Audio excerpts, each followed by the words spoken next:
Great Scott is an interjection of surprise, amazement, or dismay, as a distinctive but inoffensive exclamation. Popular in the second half of the 19th century and the early 20th century, and now considered dated. It originates as a minced oath, historically associated with two specific Scots, notably Scottish author Sir Walter Scott and somewhat later in the United States, U.S. General Winfield Scott. Origins. It is frequently assumed that Great Scott is a minced oath of some sort, Scott replacing God. The 2010 edition of the Oxford Dictionary of English labels the expression as dated, and simply identifies it as an arbitrary euphemism for Great God. Quote, alternatively, it has been suggested that it may be a corruption of the Austrian greeting Grüß Gott, in keeping with the Victorian-era origin of the phrase. It is sometimes anecdotally associated with Albert, Prince Consort, Sir Walter Scott. An early reference to Sir Walter Scott as the Great Scott is found in a poem entitled The Wars of Bathurst 1830, published in the Sydney Monitor on 27 October 1830, i.e., still during Scott's lifetime. The pertinent line reading, "Unlike Great Scott, who fell at Waterloo," in reference to Scott's poorly received The Field of Waterloo. An explicit connection of Sir Walter Scott's name with the by then familiar exclamation is found in a poem published 15 August 1871, on the centenary anniversary of Scott's birth.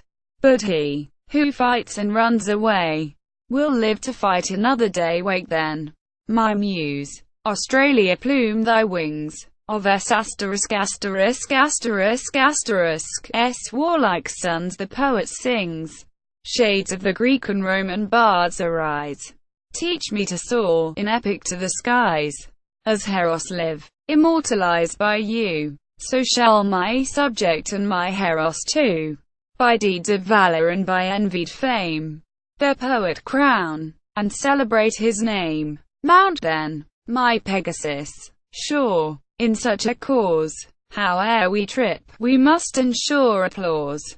Unlike Great Scott, who fell at Waterloo, we'll found our fame on S************ and his crew. Mark Twain also uses the phrase to reference Sir Walter Scott in his writing. Twain's disdain for Scott is evident in A Connecticut Yankee in King Arthur's Court, 1889, in which the main character repeatedly utters "Great Scott" as an oath, and in The Adventures of Huckleberry Finn, 1884, where he names a sinking boat the Walter Scott. Winfield Scott, John William de Forest, in Miss Ravenel's Conversion from Secession to Loyalty, 1867, reports the exclamation as referring to Winfield Scott, General-in-Chief of the U.S. Army from 1841 to 1861. I follow General Scott. No Virginian need be ashamed to follow old Fuss and Feathers. We used to swear by him in the army. Great Scott, the fellows said. Quote, the general, known to his troops as Old Fuss and Feathers, weighed 300 pounds, 21 stone or 136 kilograms, in his later years, and was too fat to ride a horse. A May 1861 edition of the New York Times included the sentence, "These gathering hosts of loyal free men, under the command of the Great Scott." The phrase also appears in a 3 May 1864 diary entry by Private Robert Knox Sneeden, later published as Eye of the Storm, a Civil War odyssey. Great Scott! Who would have thought that this would be the destiny of the Union volunteer in 1861-2 while marching down Broadway to the tune of John Brown's Body, in the July 1871 issue of The Galaxy. In the story, Overland, the expression is again used by author by J. W. de Forest. Great Scott! He gasped in his stupefaction, using the name of the then commander-in-chief for an oath. as offices sometimes did in those days.